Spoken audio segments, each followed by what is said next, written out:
Hello viewers, आज जो movie की एक्सप्लेन हम करने वाले उसका नाम है ईशान, जो एक एक्शन क्राइम मूवी है। तो चलिए जान लेते इस मूवी की पूरा कहानी। मूवी की शुरुआत होती है एक सीबीआई पुलिस ऑफिसर जो अपनी भेष बदलकर एक ड्रग डीलर सलीम शेख को पकड़ लेती है, जो अपनी होटल की व्यवसाय की आड़ाल में ड्रग की व्यापार करती थी।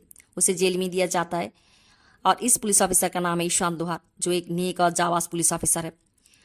2 साल बीत जाते हैं। 2 साल के बाद यहाँ पर हम देखते हैं कि ईशान अपनी पत्नी रागनी को आईएएस परीक्षा के लिए प्रस्तुति ले रही होती है।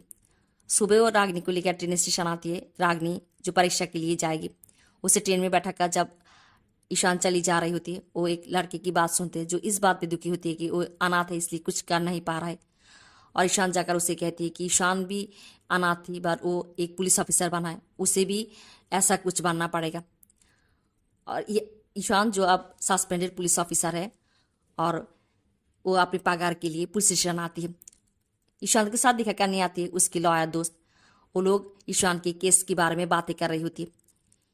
ईशान घर जाती है और घर जाकर जब वो नहा रही होती है, वो अपने अतीत में चली जाती है। अतीत में यह बात जब वो सलीम शेख को पकड़ती है और एक पुलिस ऑफिसर जो है इंस्पेक्टर जोशी, यह पर ईशान को पैसों से खरीदना चाहती है, उनके साथ काम करने के लिए कहती है। इंस्पेक्टर जोशी जो सलीम शेख के साथ काम करती है, बट ईशान उसे इंसल्ट कर देती है। घर में आकर इस बात में रागिनी के साथ बात करती है। वो कहती है कि पुलिस डिपार्टमेंट में बहुत सारे लोग करप्टेड है और वो लोग उसे भी उनके साथ शामिल होने के लिए ऑफर करती है। रागिनी उसे कहती है कि वो सभी को तो बदल नहीं पाएगी, उसे ही बदलना होगा। और वो ईशान से ये भी कहती है कि उसे रागिनी और अपने परिवार के बारे में भी सोचना चाहिए। उसी टाइम ईशान के साथ देखा करनी आती है एक पियन, जो ईशान को कुछ गुंडे के बारे में खबर देती है जो यहाँ पर एक अपार्टमेंट में है। ईशान अपने कुछ पुलिस सदस्यों को लेकर उस अपार्टमेंट में जाती है और उनके ऊपर हमला करती है। उन लोगों की लड़ाई होती है। ईशान और पुलिस सदस्य यहाँ पर घायल होती है। ईशान पुलिस डिपार्टमेंट में फ़ोन करती है और फोर्स हटाने के लिए भेजने के लिए कहती है। यहाँ पर पुलिस डिपार्टमेंट है जो पुलिस सलीम शेख के साथ काम करती है, वो लोग नहीं चाहते कि सलीम शेख की ये आदमी पकड़े जाए। और यहाँ पर इंस्पेक्टर जोशी यहाँ पर चली आती है। वो आकर ये अनाउंसमेंट करती है कि उस गुंडों को सरेंडर करने के लिए। बट ईशान ये जानती है कि ये गुंडे जेल में जाकर छूट जाएगी और वो उन लोगों को यहाँ पर मार देती है। इस वजह से ईशान को पुलिस डिपार्टमेंट के सामने जवाबदेही करना पड़ती है। बट ईशान पुलिस डिपार्टमेंट के सामने ये कह बैठती है कि पुलिस डिपार्टमेंट में बहुत सारे पुलिस करप्टेड है और वो इस गुंडे के साथ, एक ड्रग की डीलर के साथ काम करती है। और इस बात पे पुलिस डिपार्टमेंट और भी ज़्यादा गुस्सा हो जाती है, उसे सस्पेंड कर देती है। यहाँ पर वर्तमान में हम देखते हैं कि एक आदमी आकर यहाँ पर ईशान को मारना चाहती है। ईशान के साथ उसकी लड़ाई होती है। ईशान उसकी गले दबा देती है और यहाँ पर बेहोश हो जाती है। उसी टाइम इंस्पेक्टर जोशी कुछ पुलिस सदस्य को लेकर आती है। वो ये खबर पाया है कि ईशान के घर में कुछ पैसों की लेन देन होने वाली है। वो लोग ईशान को ले जाती है और इंस्पेक्टर जोशी इस आदमी को गला दबाकर मार देती है। वो आदमी सलीम शेख की आदमी होती है जो ईशान को मारने के लिए आया था, और वो लोग नहीं चाहते कि वो पुलिस के हाथ लगे। ये पर ईशान मर्डर केस में फंस जाती है, बट उसकी लॉयर दोस्त उसे जमानत पे ले आती है। ईशान अपनी लॉयर दोस्त और रागिनी से ये बात कर रही होती है कि वो उस आदमी को बेहोश किया था, उसे नहीं मारा था। वो जाने के बाद ही उस आदमी को किसी ने मार दिया है। रागिनी यहाँ पर बहुत विचलित हो जाती है, बट ईशान उसे कह रही होती है कि रागिनी जो बहुत अच्छी तरह से आईएएस परीक्षा की परीक्षा पास कर दिया है, वो अब डिप्टी कलेक्टर है, उसे सख्त होना पड़ेगा। रागिनी डिप्टी कलेक्टर बनकर अपनी काम शुरू करती है। यहाँ पर सलीम शेख जो अब नगरपाल बन चुकी है और वो एक काम के सिलसिले रागिनी के पास आती है। वो अपनी एक फाइल रागिनी से साइन कराना चाहती है। वो एक जगह पर एक होटल बनाएगी, पर रागिनी फाइल पे सिग्नेचर नहीं करती। वो जानती है कि सलीम शेख उस होटल के आड़ाल में ड्रग और वेश्यावृत्ति की काम करेगी और उसे अपमान कर कर बाहर कर देती है। उधर ईशान की केस अदालत में आती है। इंस्पेक्टर जोशी ये बयान दे देती है कि ईशान जाकर वो देखा था कि ईशान उस आदमी को मार दिया है। यह पर अदालत में इस बात में भी चर्चा होती है कि ईशान की इसी हरकत से रागिनी जो एक डिप्टी कलेक्टर उसकी काम में दिक्कत आ रही है। और यह ईशान ये तय कर लेती है कि वो रागनी को तलाक दे देगी, जिससे इसकी काम को कोई दिक्कत नहीं है। रागनी और उसकी लॉयर दोस्त उसे बहुत समझाना चाहती है, बट ईशान बहुत जिद्दी है, किसी की बात नहीं सुनती। रागनी अपनी काम डिप्टी कलेक्टर बनकर अपनी काम चला रही होती है। यह पर बहुत बार सलीम शेख उसके पास आती है उस फाइल पे सिग्नेचर कराने के लिए, बट रागनी नहीं करती। और एक दिन वो सलीम शेख को थप्पड़ भी लगा देती है। सलीम शेख रागनी को पैसों से भी खरीदना चाहती है, बट खरीद नहीं पाती। यहाँ पर हम देखते हैं कि रागनी ईशान के साथ देखा करने आती है। वो ईशान को ये बता रही होती है कि प्रशासन में घूस, भ्रष्टाचार और जैसी नजर से उसे देखती, उसे अच्छा नहीं लगती। वो ईशान की पत्नी बनकर ही रहना चाहती, बट ईशान उसे कहती है कि वो कमजोर पड़ रही है। वो लोगों की सेवा करने के उस चेयर पे बैठी है। और वो ये भी कहती है कि उसके साथ रागनी की जो तलाक हुआ है वो लोगों को दिखाने के लिए।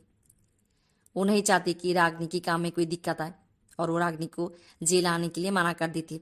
रागनी चली जाती है। यहाँ पर रास्ते पे सलीम शेख के आदमी उसके ऊपर हमला करती है, और रागनी को यहाँ पर एक बस्ती की महिला आकर बचा लेती है। इस बात पे प्रशासन में बहुत चर्चा होती है, और इंस्पेक्टर जोशी और सीएम मिलकर, सीएम जो इस ड्रग की रैकेट के साथ मिली हुई है, वो रागनी के लिए सिक्योरिटी की बंदोबस्त करती है। और ये इंस्पेक्टर जॉन को रागनी की सिक्योरिटी के लिए अपॉइंट करती है वो लोग। इंस्पेक्टर जॉन जो रागनी की कॉलेज की दोस्त हुआ करती थी, और रागनी से जब वो मिलने आती है, रागनी उसे देखकर पहले तो बहुत हैरान होती है, खुश भी होती है। जॉन रागनी को अपनी कॉलेज की ज़िंदगी में बहुत हेल्प किया था। और ये पर हम ये भी जान पाते हैं कि जॉन मान ही मान रागनी को पसंद भी करती है, बात जो रागनी नहीं जानती थी। ये पर हम देखते हैं कि सलीम शेख जाकर सीएम से मिलती है। वो सीएम से बातें कर रही होती है क्यों रागनी के लिए सिक्योरिटी बंदोबस्त किया है। सीएम उसे बताती है कि उसे रागनी के सम्मान को ठेस पहुंचाना पड़ेगा, ऐसे वो रागनी से प्रतिशोध ले पाएगी। और यहाँ पर सलीम शेख एक पार्टी के आयोजन करती है, जहाँ पर सभी लोग आती है, रागनी और जॉन भी आती है। किसी एक वजह से यहाँ पर रागनी और जॉन जब नज़दीक से बातें कर रही होती है, वो लोग उनकी फ़ोटो खिंचा लेती है, और ये फ़ोटो सब में बांट देती है। रागनी की बहुत बदनाम होती है। ये फ़ोटो ईशान भी देखती है, बट ईशान रागनी के ऊपर उसकी बहुत भरोसा और विश्वास है। वो इस फोटो को फाड़ कर फेंक देती है। ये पर सीएम भी रागनी को इस बारे में बहुत अनाप शनाप कहती है। वह पर ईशान की जो लॉयर दोस्त है वो ईशान को निर्दोष साबित कर देती है। ईशान जेल से छूट जाती है, बस जिस दिन वो जेल से छूटती है उसी दिन सलीम शेख के आदमी उसके ऊपर गोली करती है। और ये पर सलीम शेख के आदमी को ईशान पकड़ लेती है, जिसके ऊपर गोली पड़ती है। उसे अस्पताल लिया जाता है। ईशान उससे बात बाहर करना चाहती थी, बट सलीम शेख डॉक्टर को कहकर उस आदमी को मार देती है। और इस बात पे ईशान बहुत डिस्टर्ब होती, उसकी मूड खराब हो जाती। रागनी जो अब ईशान से अलग रहती है, वो ईशान से मिलने आती है। वो ईशान के साथ कुछ समय बिताना चाहती थी, बट ईशान जो उसकी मूड बहुत ख़राब है, और वो रागनी से ये बात भी कहती है कि किस लिए उसकी मूड ख़राब है। और वो कहती है कि वो रागनी के साथ अच्छे से समय नहीं बिता पाएगी, और रागनी यहाँ पर दुखी होकर चली जाती है। पुलिस डिपार्टमेंट में पुलिस कमिश्नर ईशान को बुलाती है और कहती है कि वो 6 महीने के बाद रिटायर करेगी। इस 6 महीने की अंदर ही ईशान को उस डाक की रैकेट को पकड़ना पड़ेगा।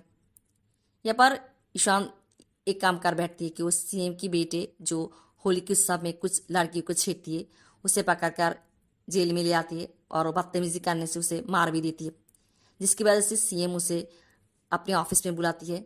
बट वहाँ जाकर ईशान सीएम को भी बहुत सारी बातें कह बैठती है, और सीएम यहाँ पर लोगों के सामने कुछ नहीं कह पाती, उसे जाने के लिए कहती है। उधर पुलिस कमिश्नर एक आदमी की फ़ोटो ईशान के पास भेजती है, और जो एक होटल में ड्रग की डील करने वाली, और यहाँ पर ईशान अपनी भेष बदल कर जाती है और उस आदमी को पकड़ लेती है। और ये सारी बात पत्रिका में आती है, और पत्रिका में ये भी आती है कि ईशान बहुत ज़्यादा अपनी मनमानी करती है। और ये बात जॉन पढ़कर रागनी को सुना रही होती। रागनी ये पर कहती है कि किसी कारण की वजह से ही ईशान इस आदमी के साथ ऐसा किया है। और जॉन ये समझ पाती है कि रागनी ईशान को कितना विश्वास और सपोर्ट करती है। यहाँ पर हम देखते हैं कि सीएम इस बात पे चढ़ी हुई थी कि उसकी बेटे को मारा है और वो सलीम शेख को कहती है कि उसकी आखिरी दान खेलने के लिए। और यहाँ पर सलीम शेख रागनी और जॉन की एक फोटो पत्रिका में छपा देती है, जहाँ पर जॉन रागनी को स्विमिंग पूल से उठा रही है। बात ये होती है कि रागनी पैर फिसल कर स्विमिंग पूल में पड़ जाती है और जॉन उसे जाकर बचाती है। यही फोटो वो लोग पत्रिका में छपा देती है और इस बात में बहुत चर्चा और बदनाम भी होती है रागनी की। और ये बात ईशान भी देखती है। इस बार ईशान खुद को संभाल नहीं पाती और रागनी को गलत समझ बैठती है। रागनी जॉन से ये बात कर रही होती है कि उसके ईशान के ऊपर उसकी विश्वास है। उसे लगता है कि ईशान इस बात पे विश्वास नहीं करेगी और वो कहती है कि वो एक अनाथ लड़की है, फिर भी ईशान से शादी की, उसे सम्मान किया है, उसे डिप्टी कलेक्टर बनाया है और वो ईशान से बहुत प्यार भी करती है। यहाँ पर ईशान रागनी के घर आती है और बहुत पी हुई होती है और रागनी को आकर उस फोटो दिखाती है और जॉन को लेकर बहुत बुरी बुरी बातें करती है। रागनी को सहन नहीं होती, वो ईशान को थप्पड़ लगा देती है। ईशान तो हंसे चली जाती है और रागनी बहुत टूट जाती है, बहुत रोती है। ईशान पत्रिका ऑफिस में जाकर ये खबर लगा लेती है कि ये फोटो उन्हें कौन दिया है। वो जान पाती है कि इंस्पेक्टर जोशी, और इंस्पेक्टर जोशी के घर चली जाती है और उसे जाकर वो जो एक भ्रष्टाचारी इस बात पे बातें करती है, जो इंस्पेक्टर जोशी को सहन नहीं होती और उसे ईशान को गोली करना चाहती है। ईशान पलट कर उसे गोली कर देती है। वहाँ पर सलीम शेख की फ़ोन कॉल आती है और ईशान सलीम शेख के पास चली जाती है और उसे भी फांसी पे झुलाकर मार देती है। ऐसे वो पूरे ड्रग की रैकेट को ही ख़त्म कर देती है और वो जॉन के पीछे जाती है। जॉन जो एक चर्च में अपनी कॉन्फेशन करने के लिए आया है। यहाँ पर फादर्स बैठी हुई थी, जहाँ पर फादर्स के बदले ईशान बैठी हुई थी, उसके पास बिस्तर होती है। जॉन यहाँ पर ये कॉन्फेशन कर रही है कि वो बस कॉलेज की ज़िंदगी से रागनी को पसंद करती थी, जो अब अभी भी वो रागनी को पसंद करती है, बट उसे नहीं करना चाहिए क्योंकि वो जानती कि रागनी अपनी पति ईशान से कितना प्यार करती है। और ये सुनकर ईशान को बहुत बुरा लगती है कि वो रागनी के साथ बहुत बुरा किया है। घर में जाकर वो रागनी को फ़ोन करती है, उसके साथ देखा करने के लिए घर बुलाती है, बट रागनी यहाँ पर चुप रहती है। ईशान रागनी के लिए वेट करती है। यहाँ पर ईशान की लॉयर दोस्त आती है, जो उसके हाथ में एक पत्रिका होती है, जहाँ पर ईशान के बारे में खबर छपा है कि ईशान कितना बहादुरी से इस ड्रग की रैकेट को पकड़ा है और जिसकी वजह से सीएम भी यहाँ पर उसको भी इस्तीफा देना पड़ा और पुलिस कमिश्नर पुलिस डिपार्टमेंट में जो करप्टेड पुलिस है उन लोगों को पकड़ा है और राष्ट्रपति पुरस्कार के लिए ईशान के नाम सिफारिश किया है। पर ईशान कहती है कि ये सब कुछ पाकर वो क्या करेगी, उसके पास रागनी नहीं। वो चली जाती, रास्ते पे रागनी के साथ उसकी देखा हो जाती है। वो रागनी को थमाती है और उसे कहती है कि उससे माफ़ी मांगती है कि वो रागनी के साथ बहुत बुरा किया है। और वो रागनी को ये भी कहती है कि वो रागनी ही उसकी ज़िंदगी में, रागनी के सिवा अपना कहने वाला कोई नहीं। वो नहीं चाहती कि रागनी उसकी ज़िंदगी से चली जाए और रागनी की कहती कि वो रागनी और अपने परिवार की प्रति अब गंभीर होगी। पर उसी टाइम एक महिला की पर्स को एक चोर चोरी कर ले जा रही होती है और यहाँ पर ईशान जाकर उस चोर को पकड़ लेती है। रागनी उसे देखकर मन ही मन हंसती रहती है। वो जानती है कि ईशान के लिए अपराध और अपराधी क्या मायने रखती है और अपराधी के प्रति कितना सख्त है और ईशान अपने स्वभाव कभी भी परिवर्तन नहीं कर पाएगी। बट रागनी ऐसे ही उसे प्यार करती है, सम्मान करती है। और ख़त्म होती इस मूवी की स्टोरी।